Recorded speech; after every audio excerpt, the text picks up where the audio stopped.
لیکن پھر بھی مولانا مشرف نے غم عالم حکومت کو اپنی نگاہ کے سامنے رکھ کر اس المناک حادثے پہ سب کا مظاہرہ کیا. خدا بند عالم مزید مولانا مشرف کو زندان کو بنا کو سکے جمیل عطا فرمائے.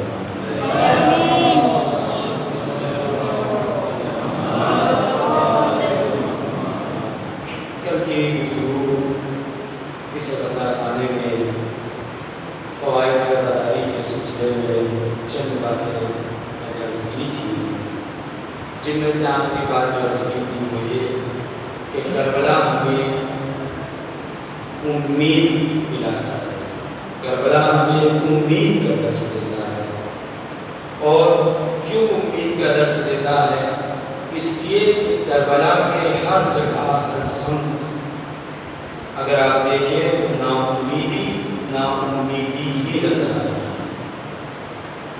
مختصر سا لشکر مقابلے میں ایک عظیم لشکر, بڑا لشکر, سامنے فرات موجود لیکن پانی سے محروم, شدید گرمی, بھوک و پیاس, چھوٹے چھوٹے بچے, ہر جگہ اہل بیت علیہ السلام کے لیے نا امیدی اگر اپنے لفظوں میں کہا جائے, اپنے الفاظ میں کہا جائے, نظر آ رہی تھی. لیکن کوئی تاریخ, کوئی شخصیت, کوئی مورخ یہ نہیں بتا سکتا کہ کربلا کے میدان میں حسین سے لے کر اصحاب حسین سے لے کر اعزائے حسین سے لے کر اہل حرم سے لے کر معصوم بچوں تک میں نا امیدی نظر آئی ہے، امید ہی امید نظر آئی ہے۔ تو کربلا نے ہمیں امید کا درس کیا، جیسا کہ کل میں نے عرض کیا تھا، امام حسین علیہ مقام صبح عاشور لشکر گھیرے ہوئے ہیں، چند افراد ہیں اصحاب میں، اعزا میں، اقربا میں، بڑا لشکر سامنے۔ امام اس وقت فرمایا اللہم انت ثقتی، پروردگار تیری ہی ذات، تو ہی ہے وہ کہ جس پر اعتماد کیا جا سکتا، جس پر اعتماد کیا۔ یہ امید کا لفظ ہے امام علیہ مقام۔ اہل حرم بھی سن رہے ہیں، اصحاب بھی سن رہے ہیں، عیسیٰ بھی سن رہے ہیں۔ اللہم انت ثقتی فی کل کربت، ہر مصیبت میں، ہر بلا میں صرف تو امید ہے، تو امید ہے۔ وَأَنْتَ رَجَائِي فِي كُلِّ شِدَّةٍ، اور ہر شدت، ہر بلا میں تجھی سے امید کی جا سکتی ہے۔ آپ دیکھیں، اور اس کے بعد یہی امام حسین علیہ مقام عصر عاشور امید کا کس طریقے سے درس دے رہے ہیں۔ عصر عاشور دشمن گھیرے ہوئے ہیں، امام زین سے زمین پر پہنچ چکے ہیں، کوئی نیزہ لیے، کوئی تلوار لیے، کوئی کچھ لیے ہے امام کو اذیت پہنچانے کے لیے۔ اس موقع پر امام حسین علیہ مقام نے اہل حرم کی طرف متوجہ ہو کر کہتے ہیں، مولا فرماتے ہیں ان اللہ تعالی حامیکم، بے شک اللہ تعالی تمہارا حامی ہے، تمہارا مددگار ہے۔ اس سے بڑی امید کیا ہو سکتی ہے؟ حامیکم، تمہارا مددگار ہے، تمہارا حامی ہے، وحافظکم، اور بے شک اللہ ہی وہ ذات ہے۔ اسے کہتے ہیں توحید، اسے کہتے ہیں ایمان بے توحید، توحید پر ایمان۔ تو ہی ہے، بے شک اللہ تمہارا حافظ ہے، اللہ تمہارا مددگار ہے، حامی ہے۔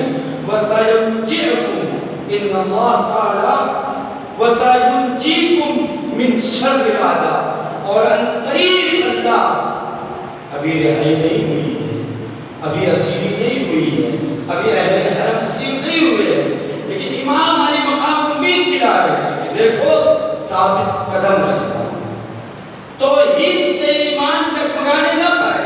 سَيُنْجِئُكُمْ، ان قریب اللہ تمہیں نجات دلائے گا، مِنْ شَرِّ الْأَعْدَاءِ، دشمنوں کے شر سے، ان قریب اللہ تمہیں نجات دلائے گا۔ وَيَجْعَلْ عَاقِبَةَ أَمْرِكُمْ إِلَىٰ خَيْرٍ، اور اللہ تمہاری عاقبت کو، تمہاری آخرت کو، تمہاری انتہا کو خیر پر قرار دے گا۔ آپ دیکھیں شہزادی عالی مقام یزید کے دربار میں جملہ کہہ رہے ہیں، اے یزید کیا تو سوچ رہا ہے ہمیں اسیر کر کے ہمارا ذکر ختم ہو جائے گا، ہمارا ذکر قیامت تک باقی رہے گا، تم ختم ہو جائے گا۔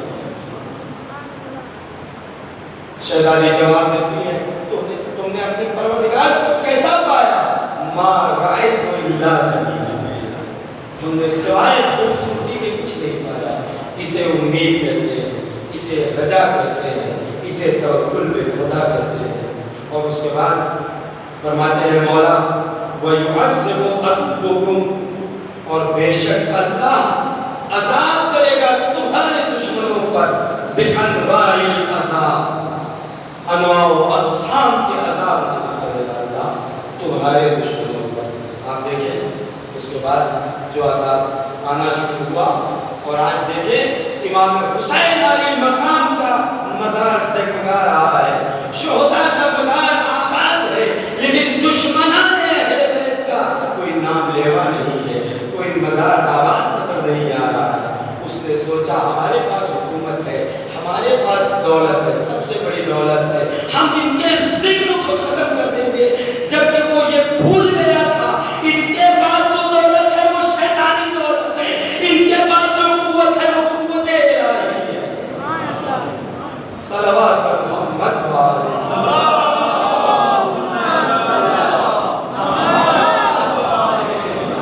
اور میرے عزیزوں امید، انسان کو اپنی زندگی میں امید قائم رکھنا چاہیے۔ اگر انسان امید سے منقطع ہو جائے، امید کو چھوڑ دے، تو پھر وہ حرکت نہیں کر سکتا۔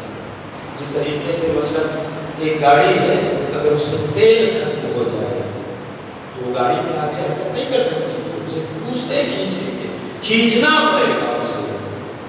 انسان کو امید رکھنا چاہیے، اللہ کی رحمت سے مایوس نہیں ہونا چاہیے۔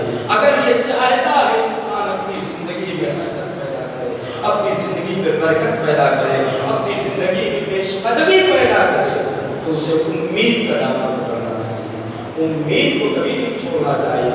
اور خدا تعالیٰ سورہ ہود کی 9ویں 10ویں اور 11ویں آیت میں انسان کے سلسلے میں 4 خصوصیات بیان کر رہا ہے، اور اس میں خود خدا تعالیٰ انسان سے گلہ کر رہا ہے، اسے شکوہ ظاہر کر رہا ہے۔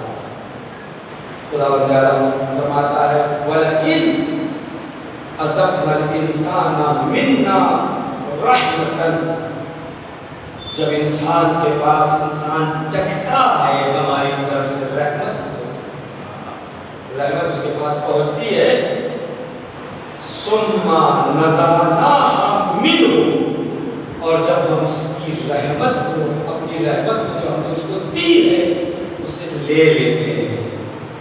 مال دیا، لے لیا۔ امتحان اللہ نے فرمایا ہے قرآن مجید میں، تمہارا امتحان نہیں، یہ تمہارے نفس سے تمہارا امتحان، تمہارے خوف کے ذریعے تمہارا امتحان، مال کے ذریعے تمہارا امتحان، اولاد کے ذریعے تمہارا امتحان، جانوں کے ذریعے تمہارا امتحان۔ جب اللہ نے کہا ہے تو اللہ امتحان لے گا۔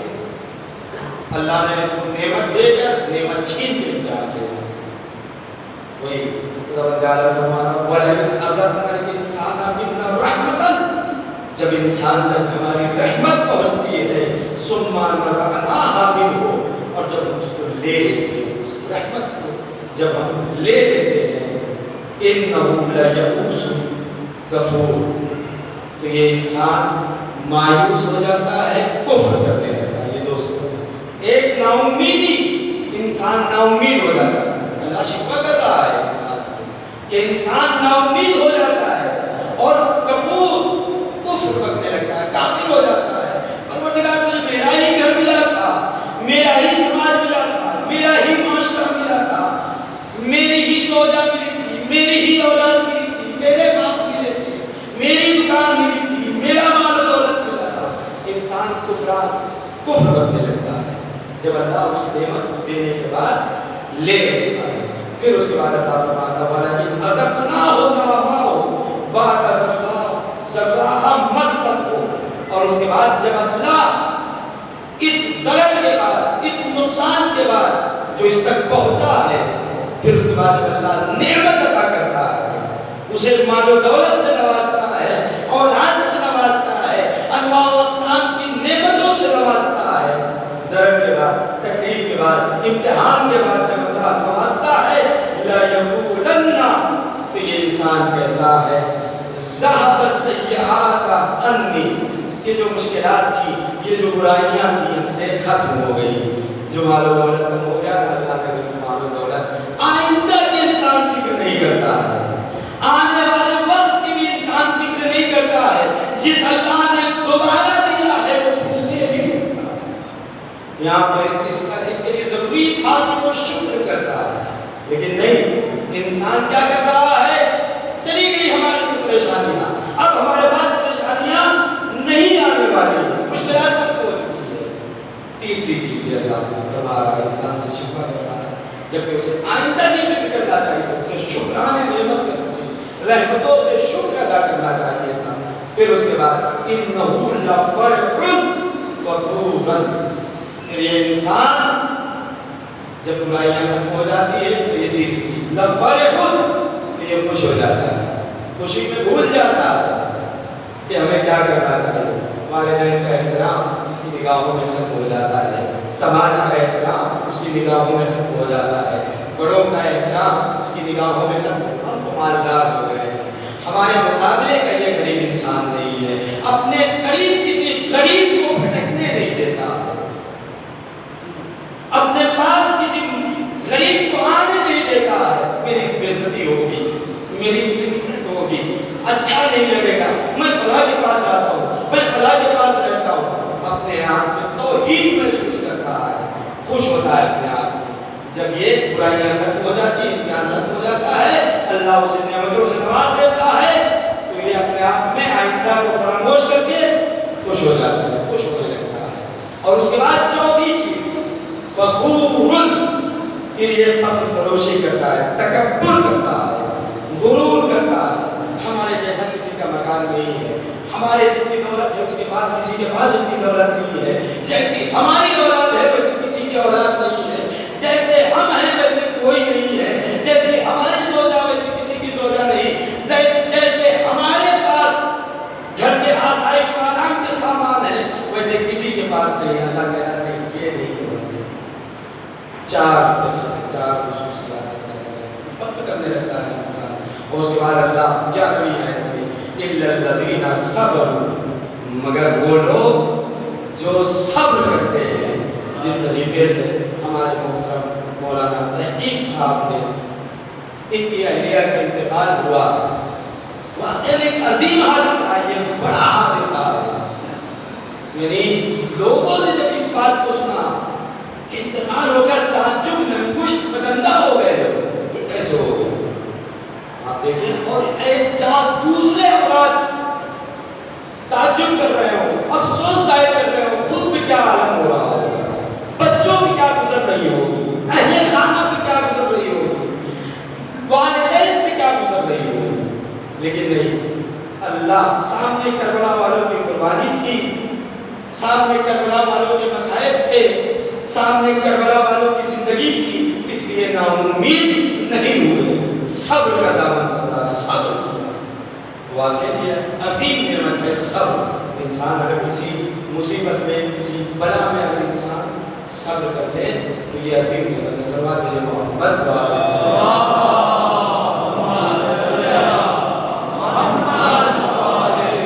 مجھ سے آج ہی غلطی ہو گئی، میں نے ٹائم بھی نہیں دیکھا ہے، یا تو زیادہ ہو جائے گا یا کم ہو جائے گا۔ صلوات علی محمد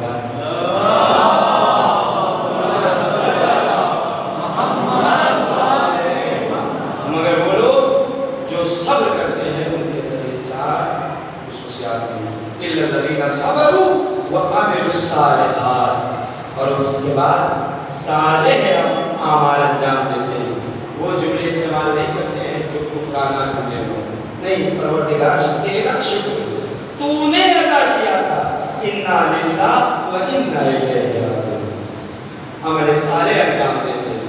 اور اس کے بعد اولئک، اس کے بعد دیکھیے اللہ کتنا اجر دے رہا ہے، اولئک لہم مغفرۃ، ایسے افراد کے لیے مغفرت ہے، ایسے افراد کے لیے بخشش ہے، واجر کبیر، اور بڑا اجر ہے۔ کبیر خود خدا کہہ رہا ہے، اجر کبیر، بڑا اجر ہے۔ آپ دیکھیں اگر انسان اللہ کی دی ہوئی نعمتوں پر شکر کرتا ہے تو اللہ نعمتوں میں اضافہ کرتا ہے، اور اگر دی ہوئی نعمتیں اللہ لے لیتا ہے، صبر کرتا ہے تو اللہ اجر عظیم عطا کرتا ہے۔ صلوات علی محمد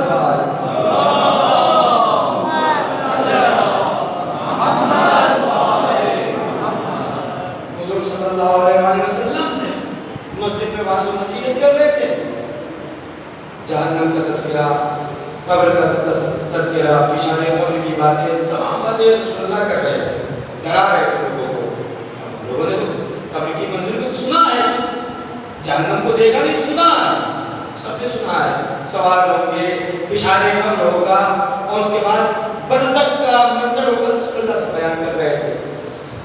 جب رسول اللہ یہ تمام باتیں بیان کر رہے تھے، جبرائیل نازل ہوئے اللہ کی طرف سے، اور آنے کے بعد فرماتے ہیں، رسول اللہ جب یہ باتیں بیان کر رہے تھے تو اس سے پہلے رسول اللہ نے ایک جملہ کہا تھا، لو تعلمون ما اعلم، اگر تم جان لو وہ باتیں جو میں جانتا ہوں، قبر کی باتیں، حشر کی باتیں، صراط کی باتیں، جہنم کی باتیں، اگر تم جان لو ان باتوں کو، ڈرا رہے تھے رسول، جو میں جانتا ہوں، جس کا مجھے علم ہے، لَزَحِبْتُمْ قَلِيلًا، تو تم کم ہنسو گے، تھوڑا ہنسو گے، مختصر ہنسو گے، وَبَكَيْتُمْ كَثِيرًا اور زیادہ سے زیادہ گریہ کرو گے، خوف سے، ڈر سے، جو چیز میں دیکھ رہا ہوں اپنی آنکھوں سے، اگر تم ان چیزوں کو دیکھ لو، جیسے رسول اللہ یہ سب باتیں بیان کر رہے تھے جناب جبرائیل کا آنے کے بعد فرماتے ہیں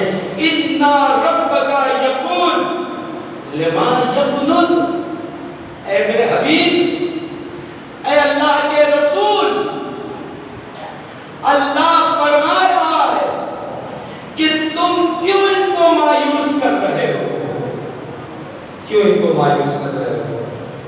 اور اس کے بعد جب جناب جبرائیل نے یہ فرمایا کیوں مایوس کر رہے ہو تو رسول اللہ نے تمہیں پروردگار بدل دیا راستہ، فخرج فرحا، بدل دیا موضوع چینج کر دیا۔ یعنی کیا مطلب؟ یعنی اللہ بھی بتانا چاہ رہا ہے کہ صرف ایک منزل پہ لے کر نہ جاؤ، صرف لوگوں کو ڈراؤ نہیں بلکہ ڈرانے کے ساتھ ساتھ بشارت بھی دیتے رہو۔ صلوات محمد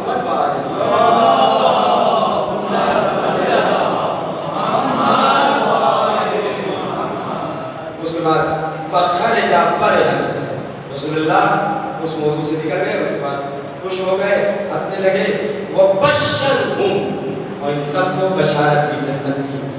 صلوات محمد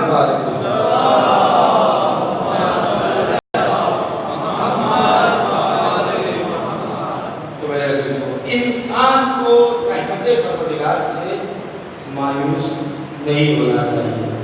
یہی چیز جناب یحییٰ بات آ رہی ہے جناب یحییٰ بہت گریہ کرتے تھے، کس بات پہ گریہ کرتے تھے؟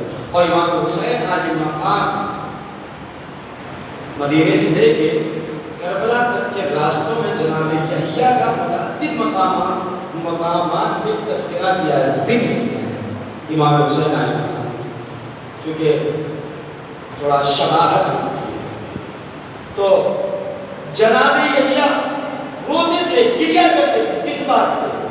جب بھی جہنم کا، قیامت کا تذکرہ ہوتا تھا جناب یحییٰ روتے تھے۔ جناب زکریا جب بھی واعظ و نصیحت کرتے تھے، دیکھتے تھے اگر یحییٰ بیٹھے ہوئے ہیں تو ہمیشہ جنت کی باتیں، عمر کی باتیں اور کوثر، سلسبیل، ان سب کی باتیں کیا کرتے تھے۔ ایک روز جناب یحییٰ نے سوچا کہ میرے بابا میری وجہ سے تکلف میں جو ہے جہنم وغیرہ کا ذکر نہیں کرتے، تو جناب یحییٰ کونے میں بیٹھ گئے جہاں سے بابا ان کو نہ دیکھ سکتے، جناب زکریا ان کو نہ دیکھ سکتے، بیٹھ گئے۔ جناب زکریا واضح نصیحت کرنے دیکھا کہ یحییٰ موجود نہیں ہے، موقع اچھا پایا، ابھی تک تو سب کو بشارت دے رہے تھے، جنت کی باتیں، حوروں کی باتیں، کوثر کی باتیں، سلسبیل کی باتیں، جب دیکھا یحییٰ نہیں ہے، موقع اچھا پایا، واضح نصیحت کر دوں، جہنم کا تذکرہ، قیامت کا تذکرہ، جیسے ہی قیامت کا ذکر آیا، جہنم کا ذکر آیا، جناب یحییٰ بے صبر ہو کر بولنے لگے، چیخ کر بولنے لگے۔ آپ دیکھیں، یعنی جناب یحییٰ پیغمبر، نبی، اللہ کا رسول، معصوم، قیامت کا تذکرہ، جہنم کا ذکر ان کے سامنے ہو رہا ہے تو یہ بےتاب ہو کر رو رہے ہیں، اور ہم نبیوں کے ماننے والے، کوئی اثر نہیں ہے، کوئی ڈر نہیں ہے، خوف نہیں ہے، کچھ نہیں ہے، جہنم اشارے پر کچھ بھی نہیں ہے، سوال و جواب کچھ بھی نہیں، ہلکے میں لے رہے ہیں۔ معصوم نبی امام کاظم علیہ السلام سامنے قبر کھود کے بیٹھے ہوئے ہیں، صحابی نے دیکھا وہ لگ رہا ہے کہ مولا کو شہید کر دیا جائے گا، چونکہ حالات ایسے پیدا ہو چکے تھے۔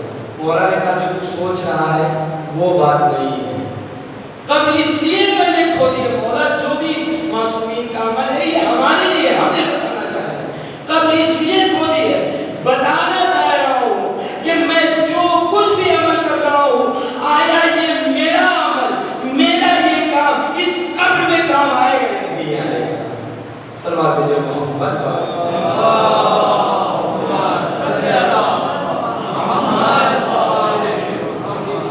بتانا چاہتے ہیں جو کچھ بھی تم انجام دو، جو کچھ بھی کرو، آخرت کے لیے، دنیا کو خوش کرنے کے لیے مت کرو، یہ دنیا صرف تمہیں خوش کر دے گی یہاں پہ، لیکن یہی دنیا تمہارے لیے سر بن جائے گی آخرت میں۔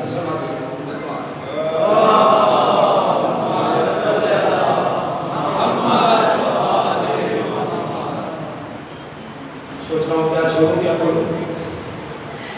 رسول اللہ بیٹھے ہوئے، ایک شخص آیا، آپ دیکھیں انسان کو نا امید نہیں ہو سکتی۔ ایک شخص آیا جلد باز انسان جیسے ہوتے ہیں، یہ بھی نہیں دیکھتے ہیں کہ مثلا کون کس سے بات کر رہا ہے، کیا باتیں کر رہا ہے، مجھے نام بھی بتا دیجیے۔ مثلا سرکار باتیں کر رہے ہو دو چار لوگوں سے، ایک بچہ پہنچ جائے یا ایک جوان پہنچ جائے بے شعور نہ ہو، کیسے بات کرنی چاہیے، کس سے کس طریقے سے بات کرنا چاہیے، کب بولنا چاہیے، کب نہیں بولنا چاہیے، اسی طریقے سے رسول اللہ اصحاب کے درمیان بہت نصیحت کر رہے ہیں۔ ایک شخص جلد باز اجرت اس کے اندر جلد بازی ہے، پہنچ گیا، یا رسول اللہ یہ جو روز محشر حساب و کتاب ہوگا یہ کون لے گا حساب و کتاب؟ رسول اللہ نے اس کی طرف دیکھا، دیکھنے کے بعد کہا خود اللہ لے گا حساب و کتاب۔ جب اس نے یہ کہا، جب رسول اللہ نے یہ کہا وہ ہنسنے لگا۔ رسول اللہ نے اس کی طرف دیکھا، دیکھنے کے بعد کہا کیوں ہنس رہا ہے؟ میں نے کہا اللہ لے گا، کہا اسی وجہ سے تو ہنس رہا ہوں۔ اللہ رحیم ہے، اللہ کریم ہے، وہ کرم کرے گا۔ اس کے بعد رسول اللہ کی آنکھوں سے اشک جاری ہوئے، اور اس کے بعد اشک جب جاری ہوئے، اب رسول اللہ نے کہا اللہ صرف کریم نہیں ہے، اکرم الاکرمین ارحم الراحمین ہے۔ صلوات دیجیے محمد وعلی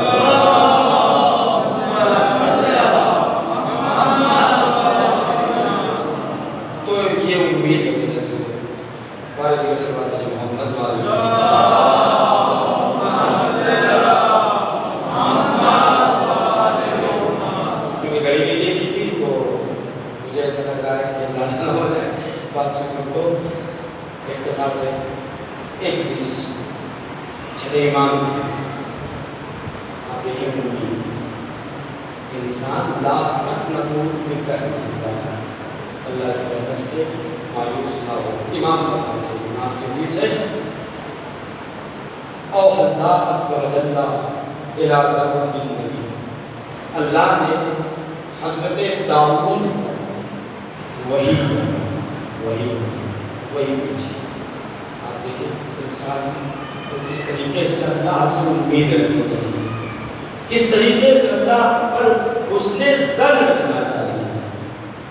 آج اکثر افراد ایسے ہوتے ہیں جو اللہ کے سلسلے میں صبح سے نہیں رکھتے ہیں، صبح سے کر کے میرا ہی گھر، میرا ہی کھیتی، جو پانی برس گیا اس زیادہ پانی میری کھیتی برباد ہوتی ہے، کفران نعمت کرتے رہتے ہیں، کفر کے جملے استعمال کرتے رہتے ہیں۔ اور اللہ عز و جل الی داؤد النبی، اللہ نے جناب داؤد پر وحی فرمائی، یا داؤد انا عبد المومن، بے شک جب بھی میرا مومن بندہ، اللہ فرماتا ہے جب بھی میرا مومن بندہ اذا اذنب ذنبا، گناہ کرتا ہے، جب بھی میرا مومن بندہ کوئی گناہ کرتا ہے، گناہوں میں سے کوئی گناہ کرتا ہے، ثم رجع، اور اس کے بعد پلٹ جاتا ہے، چھوڑ دیتا ہے گناہوں کو، توبہ کر لیتا ہے، توبوا الی اللہ توبۃ نصوحا، اللہ کی بارگاہ میں توبہ نصوحا انسان کو کرنی چاہیے، یعنی توبہ کرنے کے بعد دوبارہ اس گناہ کو انجام نہیں دینا چاہیے، انسان کو توبہ کرنا چاہیے۔ اور اگر کوئی انسان توبہ کرتا ہے، ہاتھ مان لیا روز، اور اس کے بعد پھر وہی گناہ، پھر جھوٹ، پھر غیبت، پھر مذاق اڑانا، لوگوں کی توہین، تو یہ مذاق ہے پروردگار سے۔ اللہ سے مذاق کرنے والا انسان پھر کامیاب نہیں ہو سکتا۔ اللہ تم سے بڑا مذاق کرنے والا ہے، خود اللہ نے قرآن مجید میں ارشاد فرمایا ہے۔ پھر وَتَابَ مِنْ ذَلِكَ الذَّنبِ، پھر میرا مومن بندہ اگر ان گناہوں میں سے جو گناہ انجام دیا ہے اس گناہ پر توبہ کرتا ہے، وَاسْتَحْيِ مِنِّي، سے حیا کرتا ہے، مجھ سے حیا کرتا ہے، اللہ سے حیا کرتا ہے، اسے حیا محسوس ہوتی ہے۔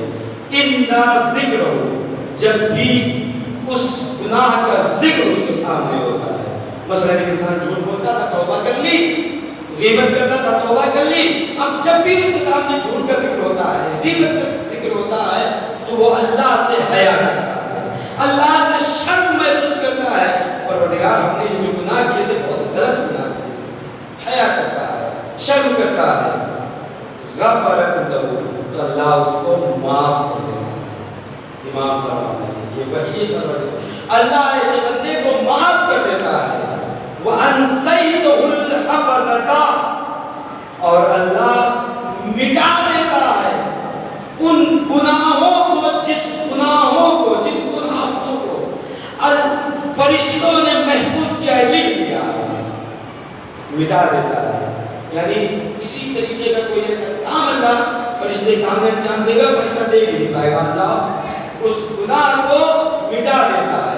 مثلا کسی کے ساتھ جھگڑا ہوا، کچھ مثال بتا کے بچوں کو سمجھ میں آئے، لڑائی جھگڑا ہوا، ویڈیو بنا لی، لڑائی جھگڑا ہوا، جھگڑانے لگے، اسے ویڈیو نکال کے دکھا دی، اللہ اسے مٹا دیتا ہے، جیسے ویڈیو ڈیلیٹ کر دی جاتی ہے کچھ نہیں پتا چلتا۔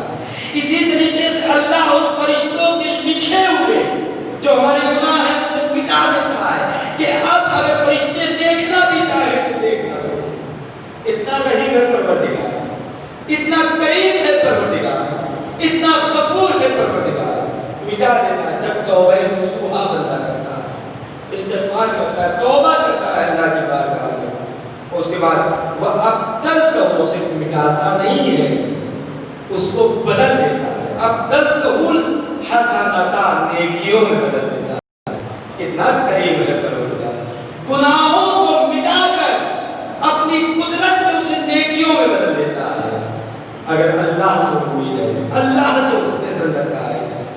پھر اس کے بعد ولا ابالی، کچھ سوچنے کی بات نہیں ہے، وَأَنَا أَرْحَمُ الرَّاحِمِينَ، میں سب سے زیادہ رحم کرنے والا ہوں، میں رحیم، ارحم الراحمین کا ہے، ارحم الراحمین، اللہ کی دوست رحمان اور رحیم، رحمان صفت عام ہے جو سب کے لیے، اپنے ہو، غیر ہو، پرائے ہو، دشمن ہو، دوست ہو، سب کے لیے رحمان ہے، لیکن رحیم صفت خاص ہے اپنے مومن بندوں کے لیے، ارحم الراحمین۔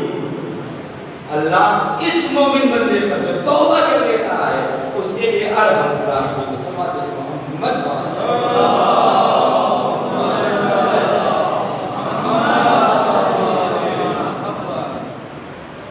آپ امید کے سلسلے میں ایک بات اور بڑے ذہن میں آ رہی ہے، 2-3 آیتیں امید کے سلسلے میں پیش کر دی تھی، اس سے پہلے ایک بات اور سن لیجیے۔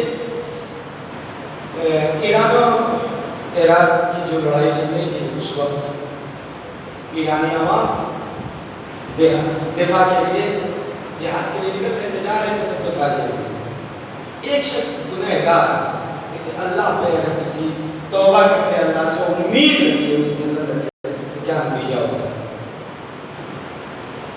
جا رہے تھے، بہت گنہگار انسان، کیا دیکھا ہے کہ مسجد کے پاس بھیڑ لگی ہوئی، مجمع اکٹھا ہے، میرے استاد فرماتے ہیں مجمع اکٹھا ہے، کیا بات ہے، لوگ یہاں نام لکھا رہے ہیں، اس لیے یہ جو جنگ چل رہی ہے اس میں جانے کے لیے، دفاع کے لیے، اور واقعاً ایرانی عوام دین کے نام پہ بیدار ہے۔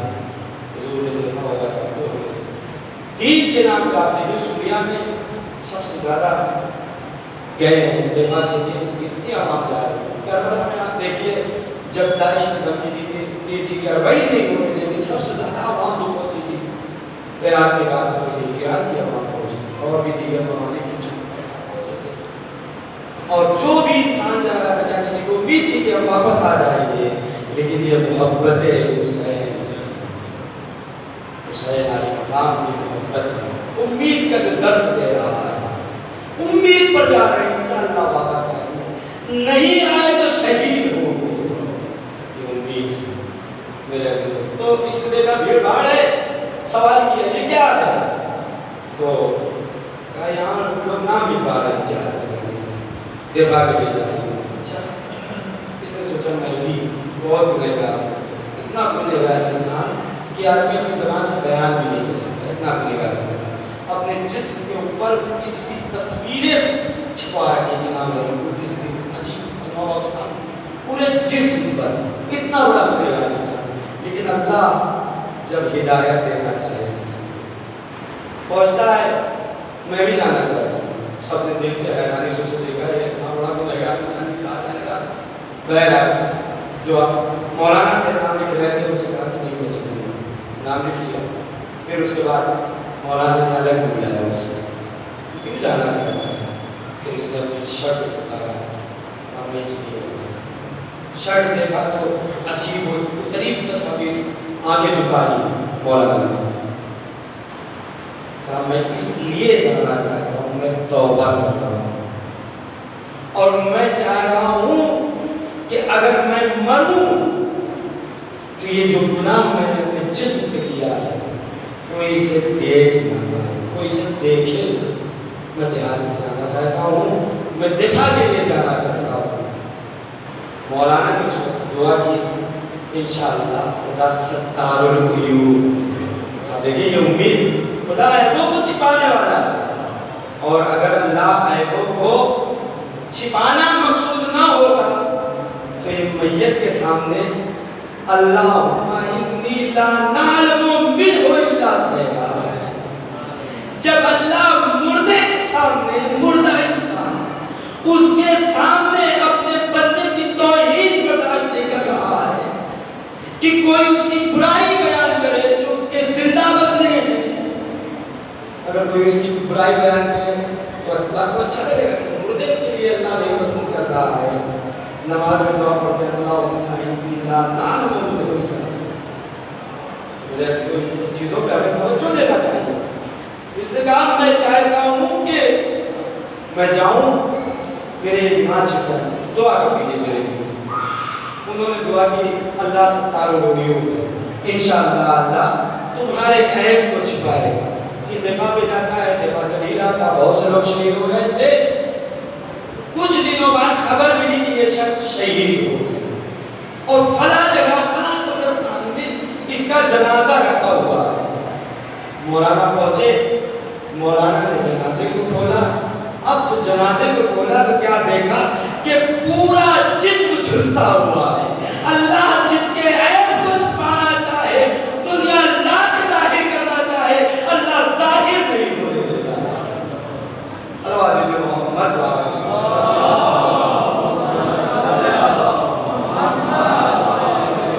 اس نے توبہ کی، سرکار میں نہیں چاہتا میری اس عیب کو لوگ دیکھیں۔ شہادت کا بھی درجہ ملا، کتنی عظیم موت ہوئی، اور اس کے بعد اس کے جو جسم پہ عیب تھے لوگوں سے چھپ گئے، کسی نے نہیں دیکھا، کسی کو نہیں۔ آپ دیکھیں اب انسان امید خدا پہ رکھے، چند آیات، دو تین آیات پیش کر کے قیامت کو تمام کرنا ہے۔ صلوات